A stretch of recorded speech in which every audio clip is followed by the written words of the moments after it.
It's September of 2011, and I have been thinking about doing a project like this for about 3 years. Last month I turned 65 and it seemed like I shouldn't procrastinate anymore.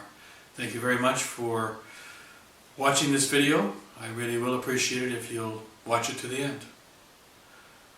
This is my story. I was born in 1946, the eldest of 5 children.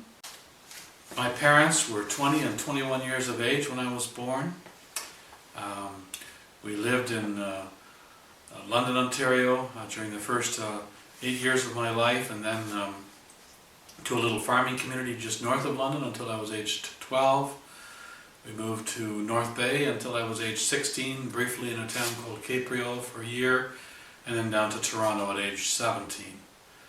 In Toronto I finished my high schooling, although I didn't successfully complete grade 13, and got my first job with the Bank of Commerce. But along the way, one of the things that facilitated my getting my first job was my father coming to me just after I'd failed to succeed at grade 13 and reminding me that I had not been applying myself to my schooling. I had not been very cooperative or respectful toward my mother, and I certainly had not been a very good example to my younger siblings. I had created a bit of an apartment in the basement of their home and smoked and listened to stuff and whatever. And just he said one summer day when I was 18 or so, he said, "Son, you're moving out. You're getting a job. You're old enough to do that."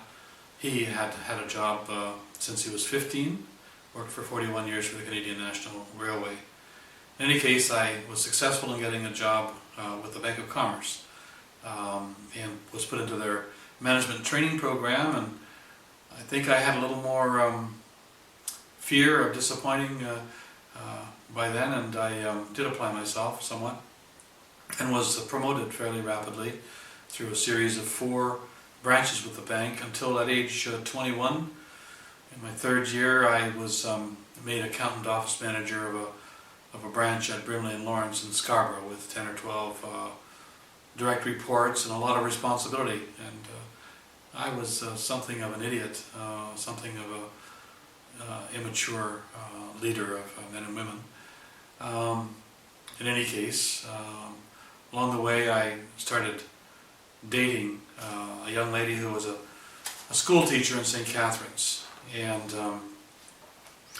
we became married a few months after we started dating, and along came our 2 children. My daughter Amy, who's now 41, my son Adam, who's now 39. Judy is the name of my first wife, Judy and I were a little tight for funds and various other tensions in our marriage. We had a good mother and a good teacher, and I had a job after leaving the bank. I had a job with the Canadian Dental Association in Toronto, and after a few years my job had me traveling, and after traveling for a while I became involved with my 19-year-old secretary. Her name was Denise, and I left my wife Judy and ran off with Denise, and in due course married her. And after 6 or 7 years, Denise left me.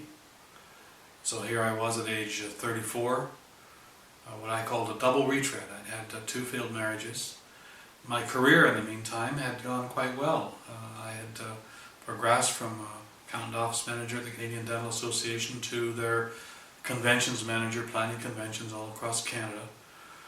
And when my second wife bailed, I felt like I needed to get out of town if I could. And so I accepted an offer to work in Arizona. I had, after leaving the Dental Association, I was with them 7 years. They had moved off to Ottawa. I'd become a general manager of a private leasing company in Toronto. Was there for 5 years.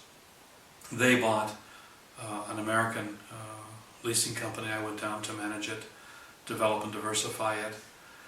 And on my way there, I I just had some time to sort of lick my wounds, and I'll talk to you a little more about that. I'd like to talk to you a little bit about my moral journey up until age 34. I was raised in a home where my father was careful to teach us to not take anything that didn't belong to us, to not lie, to not anything that was proper parenting, proper examples, and that was true for me and for my siblings. When I was 16, my father explained one day that to tell a lie would force me into the place of having to tell another lie to cover that, another one after that, to cover, and that just seemed like a bit of a challenge to me, and I kind of departed from the moral side of things into the mental challenge side of things, and became quite a prolific liar. And as I dated more than one person and so forth, of course lying worked well for me. And there came a time after a few years where I could lie without blushing and lie without shame, and when I got caught by someone in a lie, then I was just too cemented over to really be terribly concerned about it. I'd sort of shrug it off and so on. In the meantime, I had been making choices along the way that were quite different from the example that my parents had set for me. So as I reached kind of the pinnacle in some ways of my career, going off to be general manager and have a stake in a company in Arizona, and have a company cabana and a company cars and profit sharing and various other indicators of career success, I was very empty on the inside. In fact, I was didn't much care whether I lived or died, and that's in that frame of mind that I set out for Arizona. On the spiritual or religious side of things, we'd been taken to church as kids, to the United Church actually, a series of them as we moved about. And my view of religion and of church and so forth became increasingly cynical, to where I really was something of an atheist. And I had a cynical view of those who did attend church. And again, the United Churches in Toronto that we attended were populated largely by older ladies whose husbands had passed away, and I just kind of laughed at them as escapists and so on. And my view of people of faith was pretty much the same. I couldn't imagine why anyone would get caught up in faith. Well, my younger brother, Frank, 4 years younger, was and is quite a bit smarter than me. He had gone off to Yale on a full academic scholarship, and he also competed nationally and internationally running cross country. So he was smarter and stronger, and that just didn't really meet my picture of someone who was a good candidate to become a believer, a Christian. But I heard that he had. And also that his wife, Wendy, had become a Christian. Now, Wendy had faced quite a hard growing up. Her mother died very suddenly when she was in her late teens. She had to care for her younger siblings. Just a really painful history. And then she developed, after having 2 children of their own, Frank and Wendy, she developed cancer. And enough cancer that she had to have chemo and so forth, and was unable to have birth children thereafter. And yet she faced all that with great courage, and just someone that I quite admired. And again, I'd heard that she had become a Christian. And so these thoughts were kind of rattling around as I set off to Arizona. I drove a Jeep down there, one that I'd competed in for a few years, and my tape collection had suffered drowning in the swamp, and I was down to just 2 or 3, and one of them was an Elvis Presley gospel series. And as I drove 4,000 kilometers by myself, I listened to the Elvis tape quite a few times, and one song in particular, and about Jesus knowing just what I need and caring and so forth. And I found myself bawling most of the way to Arizona, and I was angry with myself, thinking that it would some form of self-pity and some sort of emotional overwrought or whatever. In any case, something strange was happening to me on that trip down. That's in January of late January of 1981. After arriving in Arizona, I set myself to the opportunity, and things went quite well. Again, I had a company car and cabana and various other accoutrements, and the business went well, and my profit sharing was going to be some multiple of what had been anticipated, and it was great. But still, on the inside, I was dead. I wondered why I cared so little about the only people on earth that I was pretty sure I cared about were my children. They were now, I'd left them when they were 4 years old and 2 years old. I'd visited them on weekends and so forth, but they were now 9 and 11 or something like that. And I cared about them, but lots of friends and family members that seemed to care about me, I just had nothing in my heart for them, or for myself. In any case, after 5 months down there, I came up to Canada for a 3-week vacation with my kids at our family cottage on a 6-mile lake just north of Point of Barrow, north of Parry Sound. You go in 4 miles by water and you're kind of separated from anyone. Went in there for a 3-week stay. My brother and his wife and their 2 kids, who were ages with my 2, came along for that period as well. And they brought their friend Diane Taylor, who was a close friend, a schoolmate of Frank's wife Wendy. Wendy had gone to Ryerson University to obtain her ECE degree, and she went as a mature student after my brother completed his undergraduate and his MBA at Western. She went as a mature student in her late 20s to Ryerson, and she met a young lady there who had been a registered nurse at the hospital for sick children. Found that a little overwhelming, had been with the Royal Bank for a couple of years, putting her money aside, and then had gone to Ryerson pursuing the same degree that Wendy was. This young lady was different, and they became fast friends, and this Diane Taylor is the one that influenced Wendy to become a Christian. And then they went after my brother and dragged him off to church and such, and there were other people involved as well, but in any case, Frank became a Christian, and I was curious about all that, but I was nervous or afraid to ask about it. In any case, when I arrived at the cottage to spend this time with my kids and my brother and his kids, Diane was there for the first week, and I was interested in her as a young lady as well. And so I took my canoe and paddled her around the lake and started sort of sparking her, I guess. And but I was also curious. And after a few days, I said to her, "What has happened to my brother and his wife? They're not the same. They don't talk the same. They don't do the same things. What's happened with them?" And Diane said, "You've asked a very good question. It's a very serious question. I'll give you a serious answer. You're up here for another couple of weeks. There are Bibles at your cottage. If you want to know what your brother and his wife have come to believe, read the Gospel of John with an open heart and an open mind. Ask God if He's real to reveal Himself to you as you read.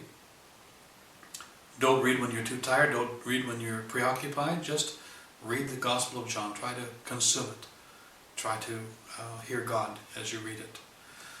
If you get through that, then go on to the book of Acts, the Acts of the Apostles, the next book in the Bible, and read about the profound impact that the resurrection of Jesus had on His disciples and on the community.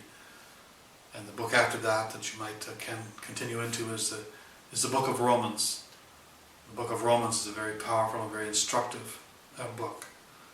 Read John and if possible, Acts and Romans, and you'll know what your brother and his wife believe, and you'll know how we are trying to live. That's my suggestion to you, my challenge to you. And again, I was persuaded that I should do so. I was 35 years of age, and it was quite a challenge. I'll just speak for a moment about another aspect of my early history. I had become really quite self-assured and arrogant. Sounds kind of foolish considering flunking out of grade 13, failing out of 2 marriages, but nonetheless, as a young teenager, I'd been very successful in selling newspaper subscriptions and so on. At the Bank of Commerce, I was promoted rapidly and was very successful at persuading people to make investments and so on. At the Canadian Dental Association, my career had gone very well and been very successful at building the association's national conventions to be much greater and more successful than they'd ever been. And now at the leasing business, again, I'd started at a middle management role and been given an increasing responsibility, and now was essentially being made a partner of sorts, and given a relatively free rein to develop this business and participate in its successes. So I had this sense of can do anything and so on, and which is pretty foolish with the benefit of hindsight. In any case, there I am in Arizona, and things are going well. I've come up, I've met Diane Taylor. I've met her once before, or a couple of times before, and not been very impressed, but during this time at the cottage, we'd really connected. And in fact, you may have guessed the next part, but I went on to ask Diane to marry me, and she did so, and that's 29 years ago. That's just a little statistic to pause on for a moment. Third marriage, statistically, there's no chance, very, very little chance, that a third marriage would succeed. And I will tell you that it's been a very successful and a very wonderful marriage for 29 years, and I'm very grateful for Diane in so many ways. In any case, there I am down there. I'm engaged, and I'm eager to come back to Canada. And in the meantime, when I went to Arizona, my younger brother Frank, who had, after getting his MBA, had joined the Bank of Nova Scotia. He was on a management path there and was assistant manager of a large commercial branch of the Bank of Nova Scotia.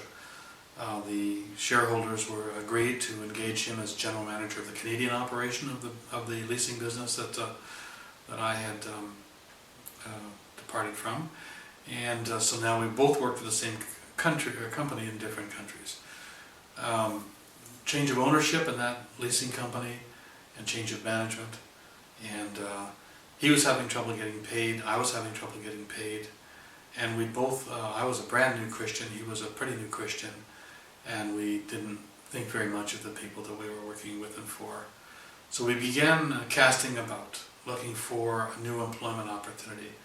My brother had written his MBA thesis on leasing, me as a consultant contributor, I guess, and we'd approached and knocked on quite a few doors for a period of several months. And it's an interesting story, but we'll leave it. One night, after yet another hard setback with our employers, where I was becoming angry and he was becoming depressed, we prayed.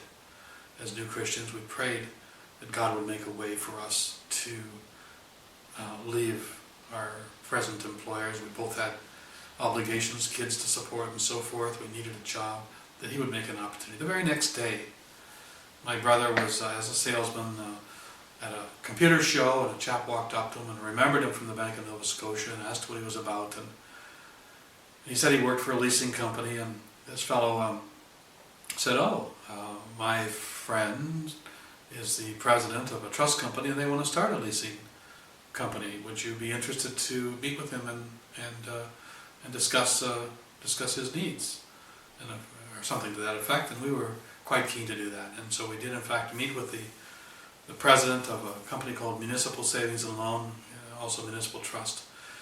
In 1982, late 1982, and in January of 1983, Municipal Financial Leasing Corporation was launched from zero with a small startup capital, 5 employees, and funding from our sister company, the Municipal Savings and Loan, to write car leases and equipment leases.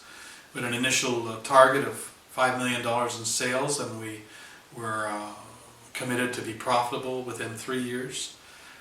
We got a decent salary and a car, and we also had 10% each of the pre-tax profits of the business.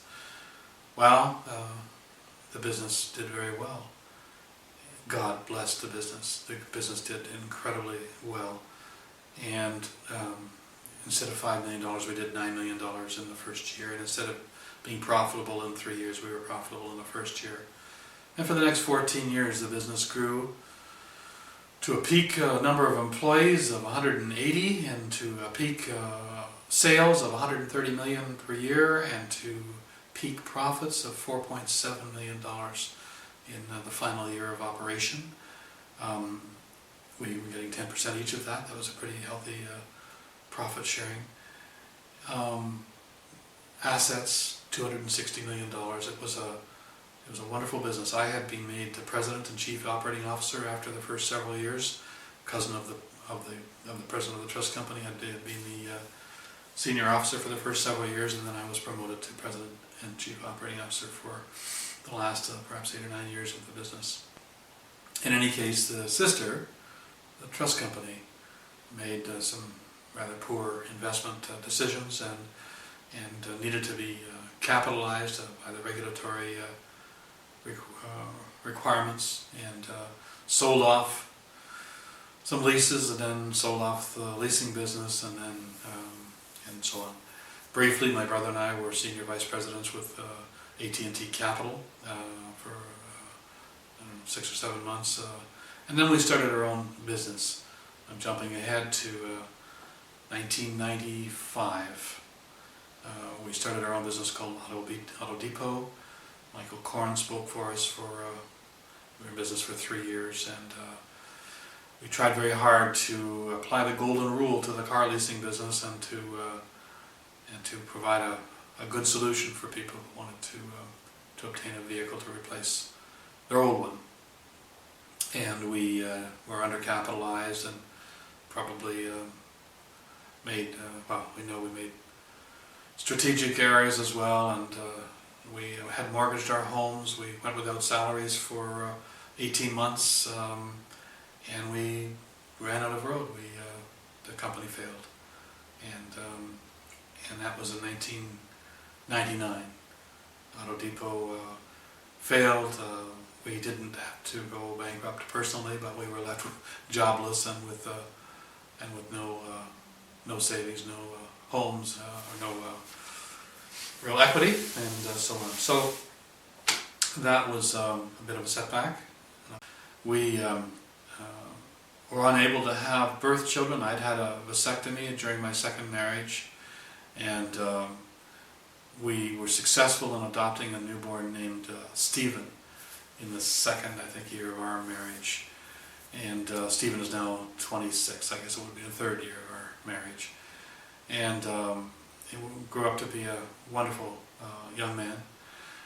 We committed as a family to homeschooling. Again, Diane had her ECE degree, Early Childhood Education degree, and we obtained excellent curriculum material from Bob Jones University in the United States, and we've used it now for 22 years. Eventually my number came up to have reverse surgery, and it was successful, and we had a series of birth children. Andrew is now 19, Sarah 18, and Esther 16. On the financial side of things, I'm happy to tell you that we've never missed a meal. No member of our family has missed a meal. We've never failed to have shelter over our heads. Again, our marriage is 29 years. I had some great successes financially, been wonderfully provided for, and not particularly wise in how I used all the dollars that were poured in.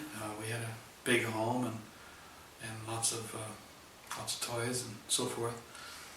And I'm certainly being at the other end when when our business failed and lost our home and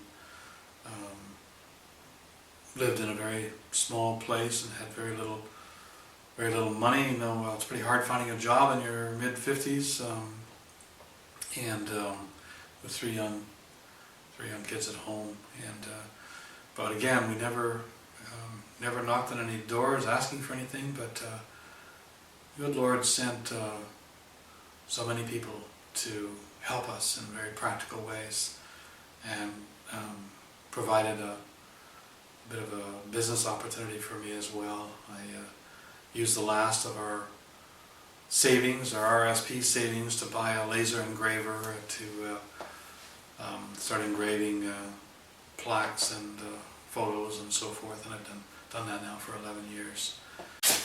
I came up here to the Ottawa Valley just over 7 years ago on a retreat with some other men and the pastor of our church, which was in Stouffville Pentecostal Church at the time.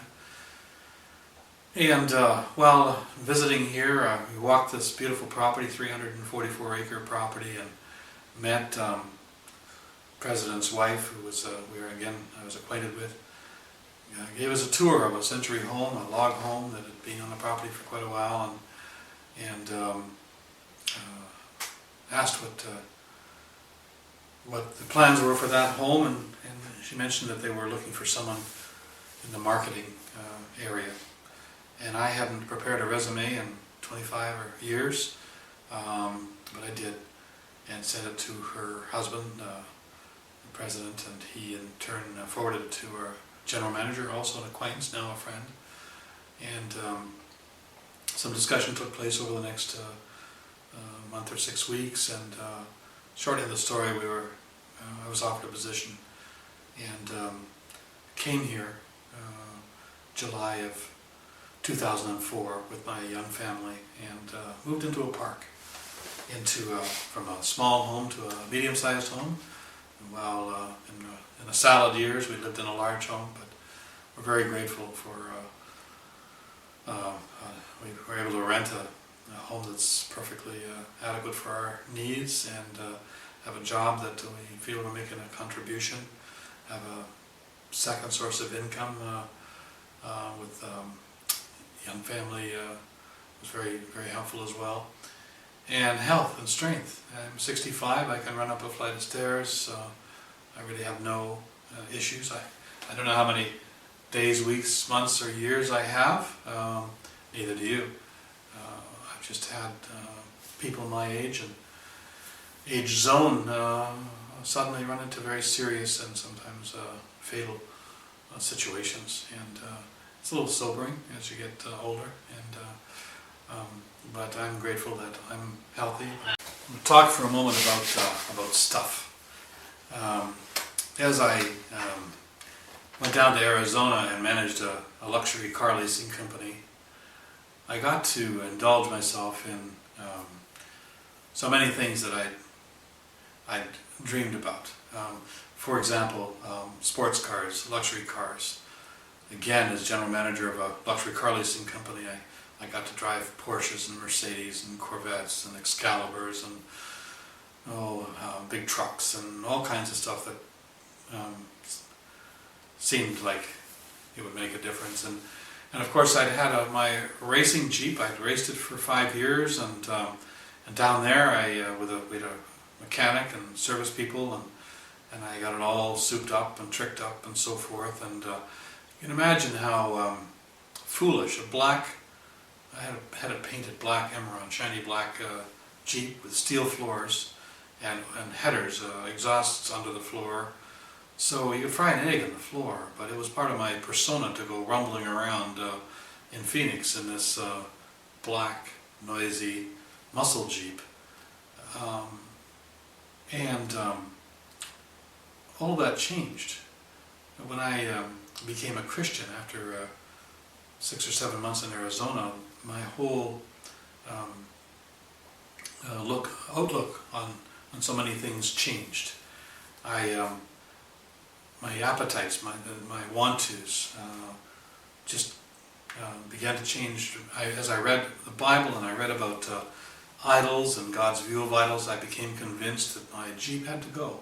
It had been associated with too much partying and too much stuff, and I needed to get rid of it to not get back into the same kind of racing crowd and so forth. And also I'd spend so much time and money on it and so on. So I resolved that I'd put it up for sale, and I wanted to get $5,000 for it. I had about $15,000 invested in it, and the closest I came, a woman was sort of interested in buying it maybe for $3,000 and never really firmed up. And it was becoming closer and closer to the time I was to return to Canada, so I took it in to have the clutch replaced or repaired. I was going to pull a trailer back to Canada with my belongings. Wanted to be sure that it would behave. And while I was there, someone took it for a joyride and managed to roll it in the desert.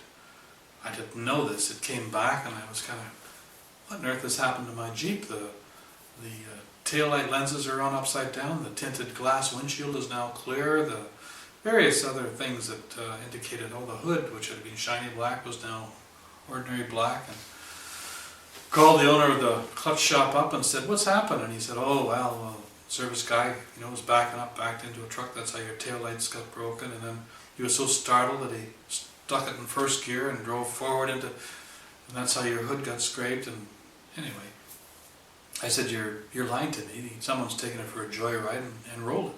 Well, yeah, it happened. I didn't want to. The guys told me how fond you are of your Jeep, and I didn't want to. So, well, I'll get an estimate for to put it back the way that it was, and you'll pay me, or you'll wish you had. And it was I think $2,000 or $2,200. I never really got embarking on the repairs. I got the settlement for the damage, but about the time I started to have things repainted, it was stolen right out of our lot in this luxury car leasing lot, and I had a company car to drive. And in any case, it had been hooked up to the trailer, getting ready to go in a week or two. It was disconnected from the trailer and was gone. Of course, I only had one suspect, but no real evidence. Called the insurer and said, my Jeep's being stolen from the lot, and he said, well, fortunately, you have replacement value insurance. How much did you spend on this? And I said, well, I have a picture, and I showed him photos, and he said, my goodness, you've spent $15,000 on this thing. I said, you're not far off, that's about right. He said, well, our branch limit is $10,000. I can give you $10,000 without having to go to head office and so on, and I see that you're ready to pack up. I said, I'll take it. I did have a toolbox and a leather jacket and so forth inside, and I believe it's Royal Insurance. I believe if you have my homeowner policy, perhaps you can find a way to cover the contents as well, and so they did. And so in a very short time, having decided that I should, to please God, get rid of this Jeep, to make my life go in the right direction, I cashed out something like $16,000 on it without telling any lies, without defrauding anyone, with anything. And $2,000 plus $10,000 plus another $2,000 US, and I guess the conversion brought it up to about $16,000, which was a down payment on a townhouse for Diane and I in our after we were married, townhouse in Unionville. Anyway, we then bought a bungalow in Scarborough. We then built a beautiful home in Gormley, Ontario, and the maximum size home we could on the quarter, the 4/10 of an acre lot that we had in Gormley. Lots and lots of room for Diane's homeschooling and for playrooms and every other kind of thing, and a big double garage and a big workshop above the double garage, and it was a wonderful home that we enjoyed for something like 14 years. And so it was quite painful to have to sell it in a hurry in order to pay off the mortgage, which we were 3 months behind on. We were behind on our hydro, behind on everything else after our business failed. And then we lived in this little rental home that was not much more than a shoebox for 15, 16 months, something like that. Again, we were sheltered, we were fed, and we were being helped by various and sundry. So we've known what it was like to be abundantly blessed with 2 new cars and every kind of toy and trinket, and then also known as like to be down to our last $50 once or twice, and that whole stuff doesn't really matter a lot. Proverbs says that if you have enough, not too much and not too little, you're very fortunate. There's a scripture that says godliness with contentment is great gain, and it's kind of a marker verse for me. I want to be godly and I want to be content, and I feel that I'm being helped in those directions. When I became a Christian, a born-again Christian, in September of 1981, 30 years ago, when I became a Christian, I was instructed biblically that I should be water baptized by immersion, dunked. And I did that. And I should speak about my faith to those that were present. And those that were present in my case, it was a New Year's Eve service. Those that were present were my parents and my siblings and my kids and I forget who all, but nonetheless you get to your bathing suit and you're taken to a tank at the front of the church, and there were others that were being water baptized as well, and you speak as clearly as you can about your new faith and bear witness, and I did that and was then immersed in water and in obedience to Scripture, and was wonderfully blessed, felt God's pleasure in that obedience. Some months later, perhaps a year or two later, I attended a full gospel convention out at the airport in Toronto, a very large gathering of Christians. And there were various talks and seminars and being given, and one chap was speaking on being baptized in the Holy Spirit, on being Spirit-filled, which may or may not be a subject that you're clear on, but the Bible speaks plainly of people being Spirit-filled in Acts chapter 2 and also Acts chapter 10 and 11, also Acts chapter 19 and various other places. Christians were saved, and of course had the Spirit of Christ in them, having been saved, but went on to receive the second gift in many cases that Jesus promised. When I go, I'll send a comforter. And that second gift being the Spirit, as in Luke chapter 11, if you ask for the Holy Spirit, you'll receive Him. In any case, I did, a little fearfully, go forward to seek Holy Spirit baptism, and in fact have now for the last 27 or 8 years been able to pray in the Spirit, pray in tongues, speak in tongues. And it's an interesting and a wonderful gift, and a very helpful one. The Bible speaks of when you don't know how to pray, and there have been circumstances in my life where I really didn't know how to pray. An example, my mother several years ago was on her deathbed and was suffering, and had been for quite a long time. And in my heart I wanted her to be released from that pain. I knew that she was a Christian, that she was right with God. And yet I knew that others, siblings, my father, weren't quite ready for her to go, and I just didn't know how to pray, so I prayed in the Spirit. And God actually, I felt like He told me the day that she was going to go, that she was going to go, and I drove up to be with her and be with my family, and to release her to the Lord. And again, you may or may not understand the gift, but I'm one of those. I'm one of those that I'm so grateful for that gift, and I've read quite a bit about it, and I've practiced and utilized that gift, and I commend it to you. When I became a Christian in Arizona, I only knew one other Christian in Phoenix. And he attended a Southern Baptist church, and so I started going to that church. He stopped going a week or two after I started going. In any case, the pastor there was a fellow named Ed Perkins, and he was a man's man. He had been a bricklayer or block layer or something like that, And his hobby or sport was to take his .357 revolver, wild boar hunting in the desert, and he had little sayings like, I do everything I want to. I go in as many bars as I want to. I get in as many fights as I want to. God has changed my want-tos. And just a very humble man and very kind to me, looked out for me, befriended me, and guided me through scriptural questions. Like one day I came to him and I said, what's a tithe? I see that people are supposed to be getting involved with this tithe. And he said, do you mean a tithe? A tithe is a tenth of what God gives you. You're meant to set apart for God. You're meant not to rob God. You're meant to give him a tenth of what God gives you.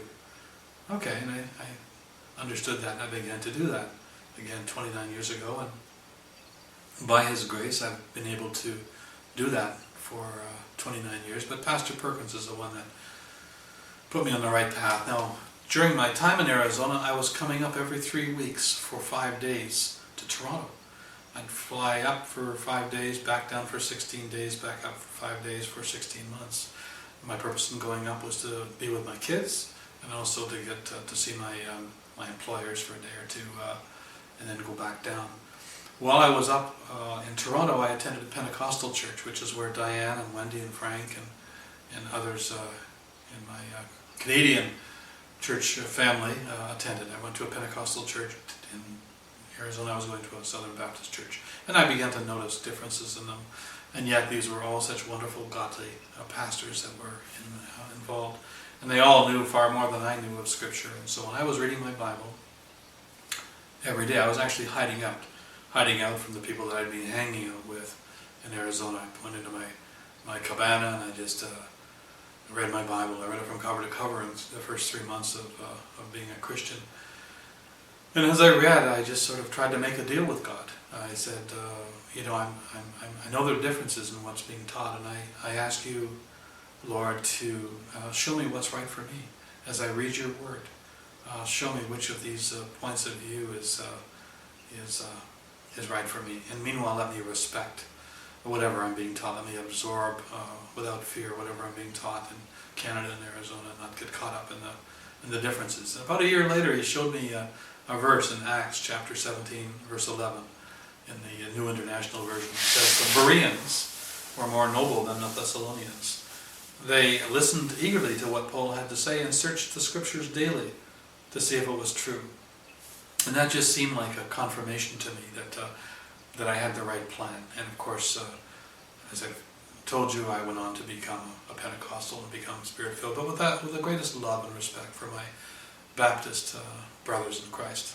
As a new Christian, I had some interesting encounters with my friends. Again, I'm 35 years old when I become a Christian. In Arizona, my colleague, one in particular that I was close to, asked, so what's the difference now that you're a Christian? How do you, I see that you don't party as much and so on, but what else is different? And I expressed to him, his name was Peter, and I said, Peter, we work with several people.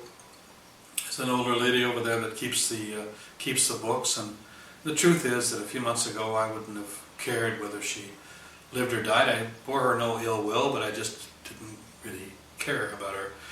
And now I, in fact, have an affection for her. I have even a love for her. I have love in my heart for all kinds of people, for almost everyone, where there was very little love in my heart for anyone before.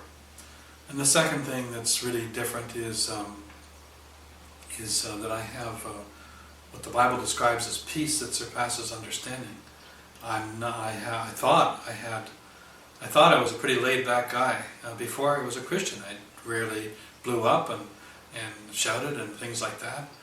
But as a Christian, I find that I have a deep and abiding peace and confidence that God knows what He's doing and all will be well. I just have this deep peace in my heart that wasn't there before. Back in Canada, again, I'd known some of those people longer. They were longer friendships. Two people in particular, two fellows named Tom, both very active in the Jeep Club, the four-wheel drive club that I'd been active in for 5 years, and good friends, and I had occasion to separately sit down with each of them.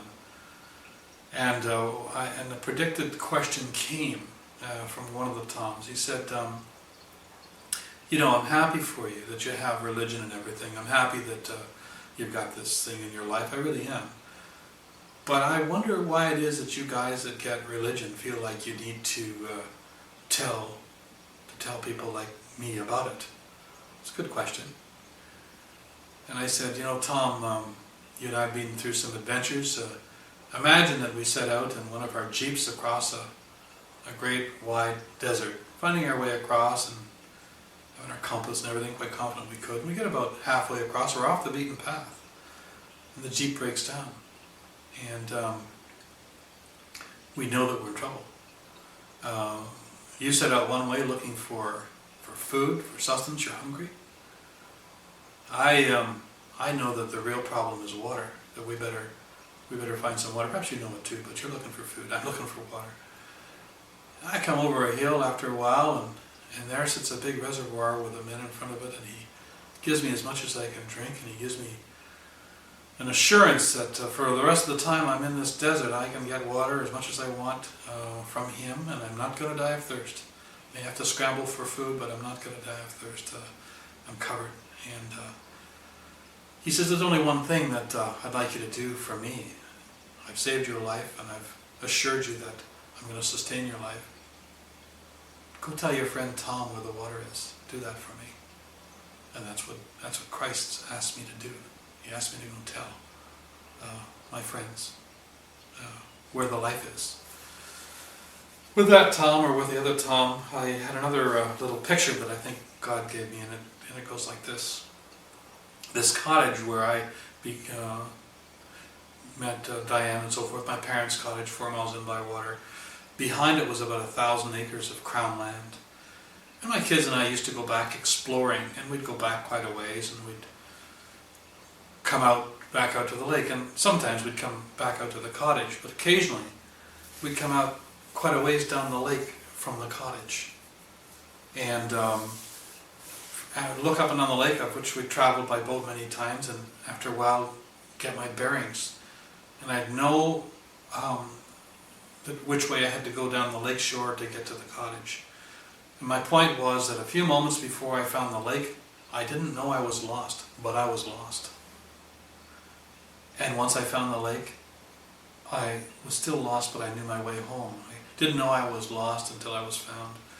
And that so many that are stumbling around out there thinking they know their way home really are lost, and may or may not find a bearing or a marker that will point them in the right path. And that's one of my purposes. I'd like to tell you for a moment about my marriage to Diane, and one particular aspect of it. When we were first married, I was a 2-time failure. I was 35 and had flunked out of marriage twice.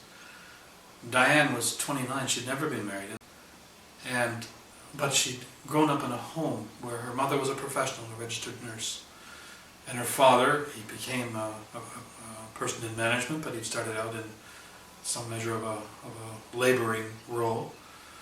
And in many aspects, although she was a tiny fraction of his size, she directed many affairs of their life. Diane had 2 post-secondary degrees. I had none. So between her upbringing and her, she'd been a Christian for 10 years, I'd been a Christian for a few months. Diane certainly assumed her right to discuss, disagree, and in fact even lead for the first number of months of our marriage. And of course I was raised in a home where my mother's life largely revolved around my father and having his dinner warm for him when he got home. My mother was never abused or yelled at or anything else, but she was adored her husband and was old-fashioned and a stay-at-home mom with 5 kids, and my dad was clearly head of the home, and there was no confusion about that. So that's my upbringing. It's kind of different from Diane's. And we enter this marriage, and we're just clashing quite a bit. And I had emotionally, intellectually, whatever, I had dominated my first wife, and dominated my second wife, and had dominated a lot of people, actually. And I really didn't doubt my ability to dominate Diane. I was mean enough and smart enough, I guess, I don't know. But I really wasn't ready to do that. It wasn't right. I just knew that God wouldn't have me to do that. So we had a talk. It's a long time ago, and I'm doing my best to be completely truthful in everything here. It's a long time ago, but we had a talk, and the essence of it was something like this. I am not fit to be head of our marriage, head of our home. I'm not trained, I'm a failure, I'm barely a Christian. But God's plan is that the husband is head of the home. The husband is head of the wife. And if you, Diane, will defer to God, if you will yield to God and go that way, then I believe that God will grow me into the type of husband that I should be for you. That He will guide me and strengthen me to be the kind of man He wants me to be. If you will make a choice to yield your authority. And she did, 28 years ago. She did, and has ever since. It doesn't mean that I haven't made some pretty good mistakes from time to time, but relatively few. And I live, an awful large chunk of my life is devoted to making sure that Diane is provided for and protected and pleased and treated well by me and by everyone else. And I believe that she would tell you that she's had a good husband and a good plan, that God's plan is a better plan than the world that would talk about some silly idea of joint decision making. It doesn't exist. There's no such thing as no one in charge. There's always someone in charge, and you can have pieces divided off, and certainly Diane has her domain in her kitchen and so on, but and she has not much interest in my workshop. But no, in God's plan, God's biblical plan, God hasn't changed, and His plan's a good one, and that's just one more thing that I'd like to communicate. You know, when I was prospering in my career, and for the season where I was president of a growing company with growing profitability and making lots of money and all that, I believe I began to think of myself as a president instead of as a man or a Christian or a father or whatever. Whether or not I knew it at the time, I believe I started to carry myself differently. That when I came into a room, I kind of expected a measure of deference to, who I was, especially if it was a room full of employees. And even at church, I began to, I feel, wonder whether there were many that were contributing as much as I was, and that's the wrong perspective entirely. I was only not robbing God and only giving Him a tenth of what, of the so much that He had given me. In any case, for the last, more than 10 years, things have been much different. Presently, for instance, we live in a rented house. We have no savings. We have no retirement savings plan. We have, again, we've not gone without meals. We have 2 kids in college. We have genuine, ordinary struggles and challenges. And do you know what? This last 10 years has been a much better time in my marriage, in my health, in my spiritual life, in everything that really matters. It's been a considerably better time than the 10 or 14 years before that, where I was receiving great big checks all the time, and becoming arrogant and becoming not a very good steward of, and not a very good investor with all that God had given me. And so I'm grateful for the important things that are going right in my life and our lives, and not at all sad about not making a lot of money or owning a big RSP or driving a new car or anything like that. I am grateful and happy and content. I mentioned earlier that Diane and I were given 3 wonderful birth children later in our marriage. Andrew's now 19 and Esther, our youngest, is 16, Sarah's 18. Well, I was 48 years old when Diane was, when we had Esther. And I was having a shower and thinking about things, and just kind of beat myself up a little bit, because I realized then that when Esther turned 16, I'd be 64. And how fair is that for a 16-year-old to have a 64-year-old dad? She'd be embarrassed, I'd be drooling, whatever. And it's like the voice of God said to me, you have 3 beautiful, healthy babies. Esther certainly is healthy and beautiful as any of them. And do you think she wants to be here or not? Because that's the question. This baby was conceived when you were 48. She's healthy and she's happy. And yes, she'll have a 64-year-old father when she's 16, if her father lives and she lives. But get over it. Anyway, having children late in life is wonderful. It's wonderful. Yes, it's financially challenging sometimes, but it's wonderful. It keeps us young. Our son Andrew is now 19, and he started Bible college. He's doing the 4-year Bachelor of Theology program at Master's College and Seminary in Peterborough. So he's back to school a couple of weeks ago. And our daughter Sarah's 18, and she's going to start the midterm as well. She's starting in January at Bible College, same course, 4-year Bachelor of Theology. And that leaves us with Esther at 16 in grade 10, the last of the homeschooling crop. When she's finished, I think Diane will have been homeschooling for 24 years. And obviously we will have foregone many thousands of dollars of income Diane might have earned as a nurse or as an early childhood a daycare supervisor, is what she was before.